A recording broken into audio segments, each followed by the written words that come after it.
the idea that you see it as your brand, how did that come about for you? Like, when did you realize, like, oh, people are following me and I can do this as a career?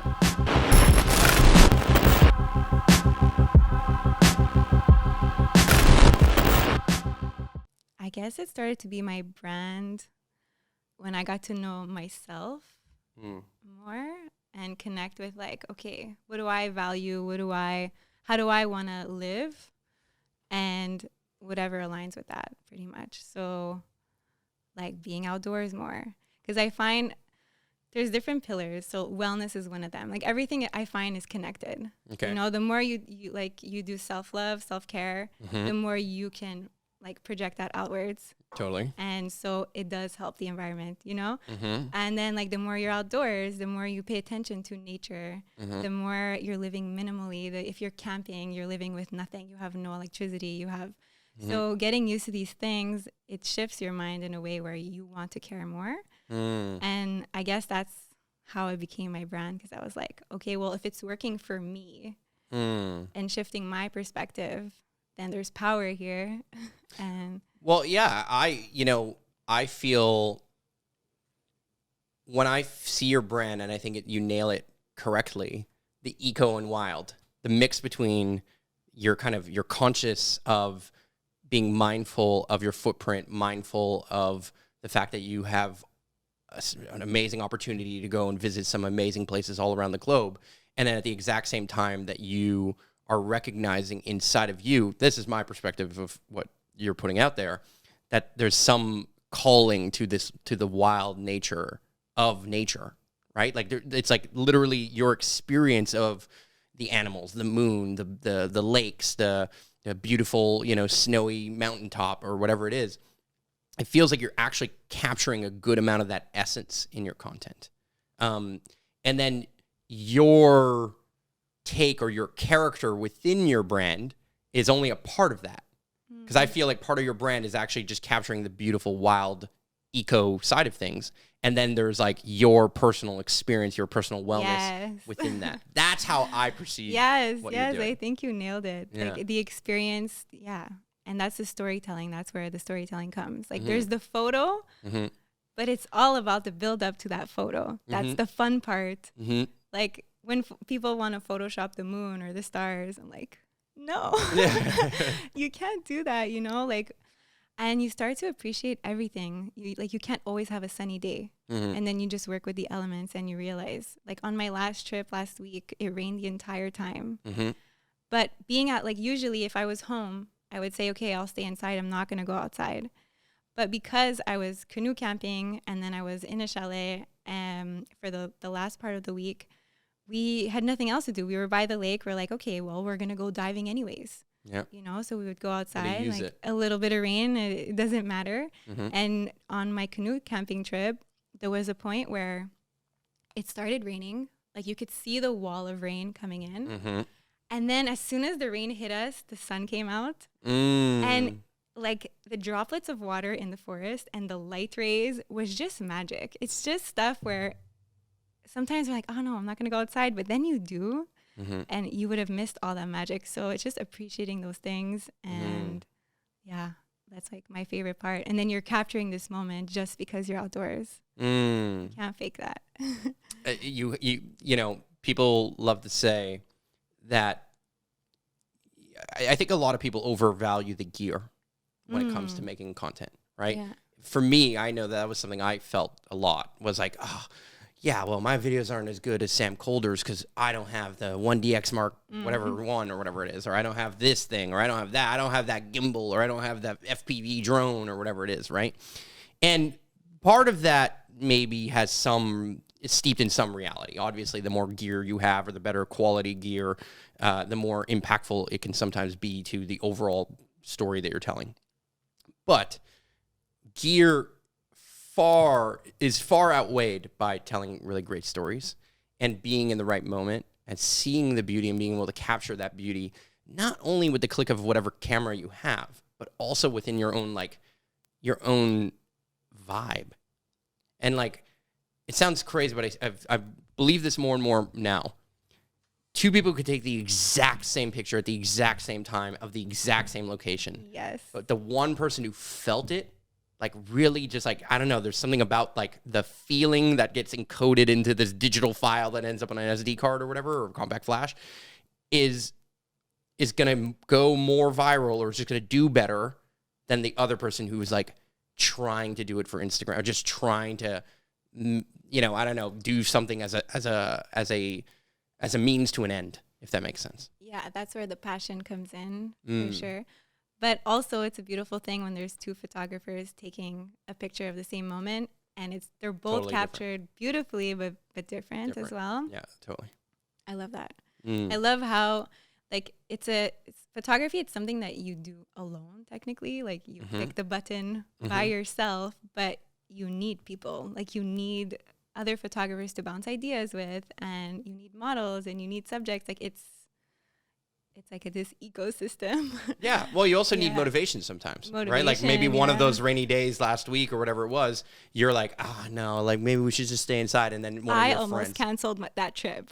I believe it. I almost canceled. I'm like, thunder showers, they're going to make us wait at La Cueille the entire day. They won't make us leave. And it's that doubt that like it crosses your mind and you can't let it.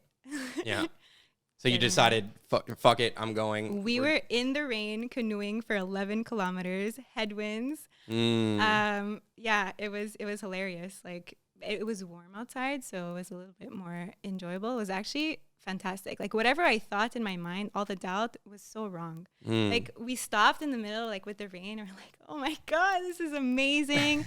We saw like 2 crows that were perched on a tree. Just like, I've never seen them that close. Like, just like lovebirds, you know? Yeah, I'm so happy I went. And then in those scenarios, it's not you busting out the biggest, most badass camera. Sometimes it's you busting out the GoPro or the thing that's going to survive the rain or whatever it is, right? Yeah, or just... we just enjoyed it. We just enjoyed it. We took some stories and we're like, this is just one of those. Like, the camera is way down under the tarp. We can't grab it. It's okay. It's okay. It's in our memory, you know? Do you ever get nervous about that?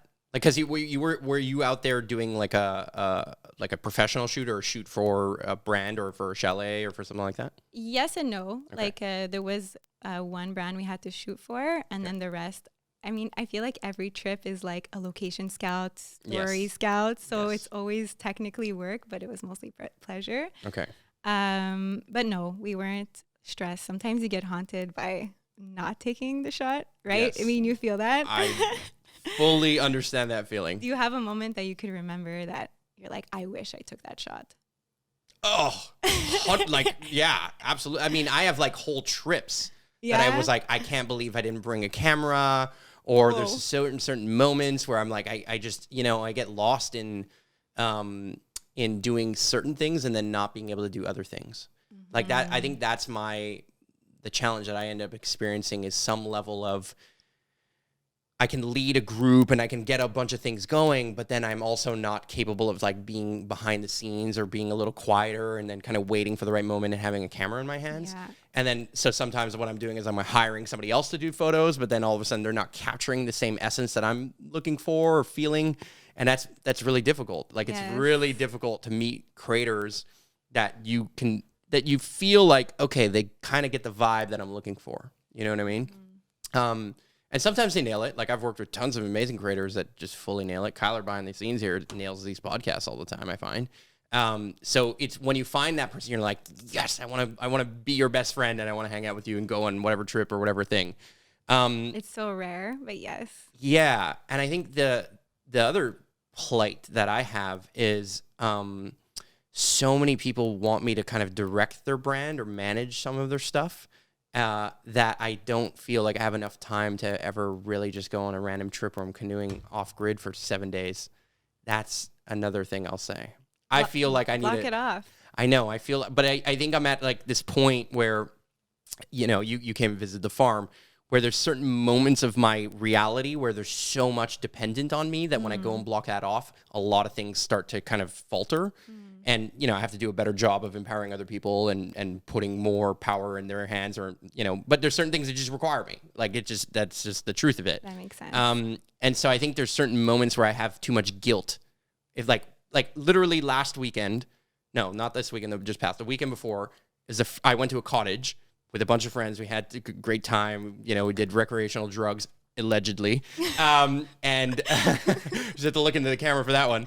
No, we had a good time, right? And the point was we had a good time, but it was the first weekend I hadn't gone to the farm all season. Like, literally did not go a single day. How did it go? Great. The farm is fine. The farm is totally fine. But obviously it was significantly slower, and everything was just slower at that moment. But I definitely felt a little bit of guilt. I definitely felt like, oh man, I really want to go back there and do it. And it's just because what it really is that I actually have just two competing passions. I have the competing passion of building something that's way long-term and this beautiful vision, but that building of that vision takes me out of the moment. And I love what you said at the beginning of the podcast, where you're like, I'm really somebody who loves to be in the moment. And the art of photography and or videography actually really puts you in the moment. And so many people were like, why are you holding up your picture? Why are you going to watch the sunset rather than photograph it? And I'm like, okay. You don't understand. Doing that with your cell phone or Instagram stories, I hear you. Okay? To the random person who doesn't do it professionally, the random person that isn't taking beautiful shots like this one right over here, yeah, I get it, okay? But the point is that when you really put yourself behind the camera and you're really thinking about the angles and, okay, how straight is the horizon? What's in the top left of the frame? What's here? What's my subject? What am I feeling here? Like, or is there something, maybe I can get it this way, or maybe I can get it that way. Like, all of that just puts you into a flow state that is unlike anything I've ever done. It's my favorite form of art. Period. Well said. Yeah. Flow state is definitely that. You notice these small details that you could not see with your eye. It's the zoom lens, I find. It does that. I love zoom lens for that. Is that your favorite? If you had to go on a trip with a single lens, what lens are you taking? Oof. I need to get more lenses, I think. Like right now I have an 18 to 135. It's the most practical lens. It's a travel lens. Sure. And I recently got a 23 millimeter. Okay. Which I enjoy a lot. It's great for lifestyle, and it fits nice. Just the perfect amount of like surroundings in the frame, but also the subject. Yeah. So I guess those are my two go-tos. But if I were to choose, like, I really want to get one that zooms until 400, like a 100 to 400. Yeah. So what are you shooting on right now? I know the answer, but for those who are listening. Yeah, Fujifilm X-T4. Amazing. Yes. That's an interesting. I find that such an interesting. Like, there's not a lot of Fuji shooters. I was like, I cannot name another Fuji shooter. Yeah. Yeah. It's a hybrid camera, so I like it for that, and it's amazing. Like every video that we've created, I say we because it's always a team effort, was shot with that camera. Really? Yeah. Even the short film for Corona. Yeah. Really? Yeah. Wow. Yes. Huh.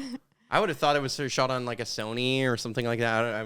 I actually didn't really think about it, but we got an amazing colorist, and we were using an Atomos Ninja, so that also helped tweak the.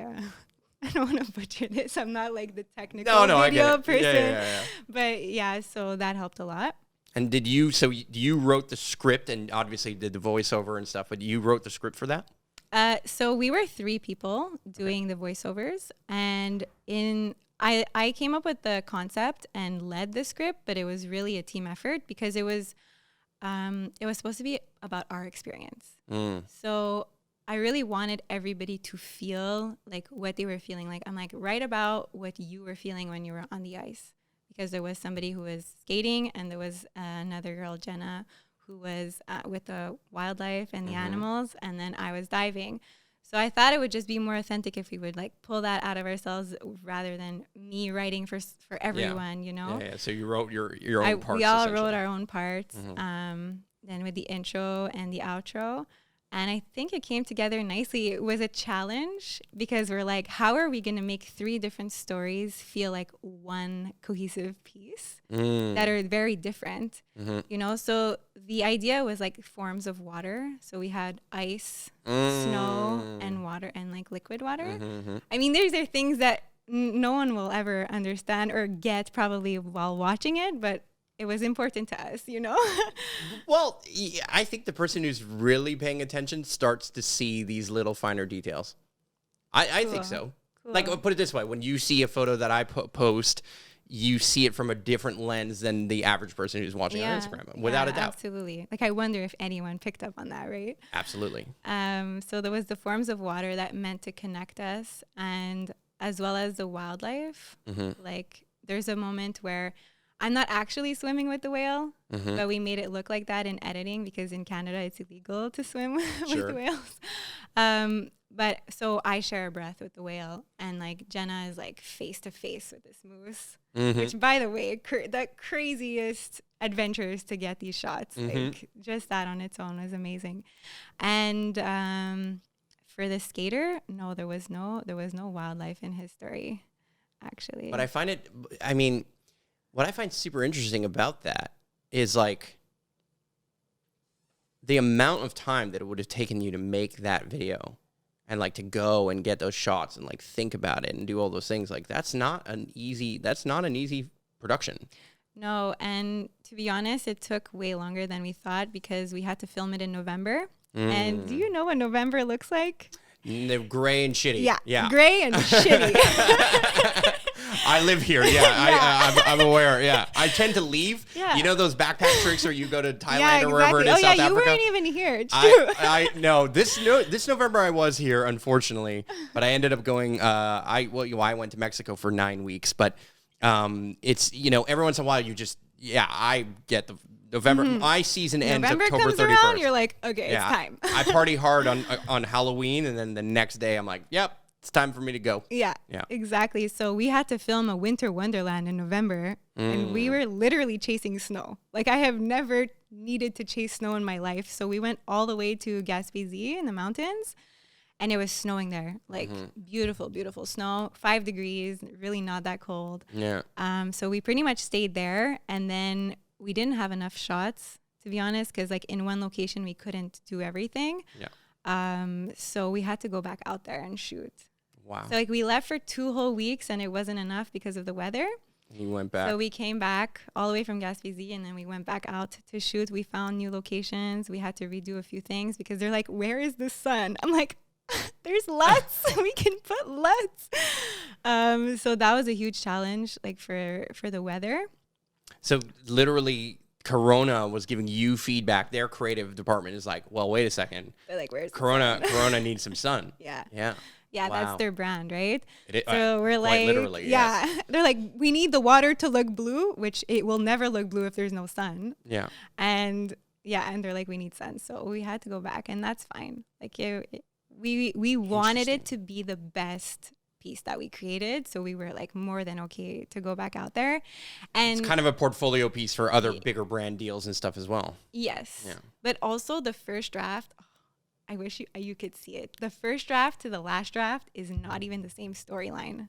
Do you like the first draft better? No, I love the outcome. It's just that because our storyline, our concept was so dependent on wildlife, we cannot predict that. Yeah. So the first time, like, if we don't capture the wildlife, we don't have a story, right? So that's how it gets changed. So it really depends on, like, you can have the best idea if there's no moose, like there's no story. So it's like really that mission to find these animals, and it always happened to us on the last day. Like, we went to a few different locations in Gaspésie, and every time we had to leave, we're like, okay, we're going one last mission this morning. We're going to go wake up for sunrise, like 6 a.m. There'll be a moose right there. And every single time on the last day, we saw the moose on the last day. Then when we went to Gaspé, we found the whales on the last day, like right before leaving. Our car was packed, like with all of our stuff. We're driving, and I see something. We're all like, what is that in the water? I'm like, it's a whale. They're like, no, it's not a whale. They're like, it's not possible because in November, the whales are already gone. They're already like going down to Dominican and stuff. Totally. So we get to the coast and we're like, it's a freaking whale for real. Like, damn, and there was many of them, and we stayed there just watching them. All the locals who were walking by were like, hey, there's whales. They were freaking out. They've never seen whales in November before. So just moments like that where you weren't expecting it. You really wanted it to be a part of your story, and it just manifested. Wow. And I feel like it's only because like there was so much intention put into it, Like at first we wanted to film belugas, but we ended up filming something else. So, well, I admire it. I think some people would see some of this that we're creating here and be like, oh, that looks like really difficult, or I feel really shy to I don't know, step on camera and speak without filtering or cutting or editing a ton or whatever it is, right? And I actually find it, like, although maybe that takes some level of bravery, for me, it's my comfort zone.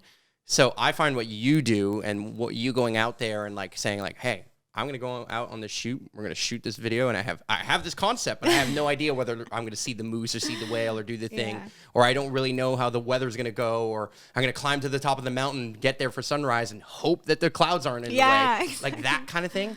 You know, I know so many creators that do that I find that so fascinating. I find that so much more brave than anything I do. I feel I just wake up. You know what I mean? I just walk downstairs. All right, let's do it. You know what I mean? Like I find it so easy.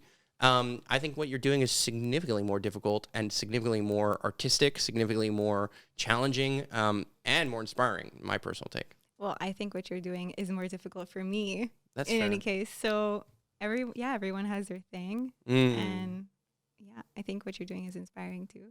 Thank you. So it was quite terrifying to get here. I'm sure, yeah.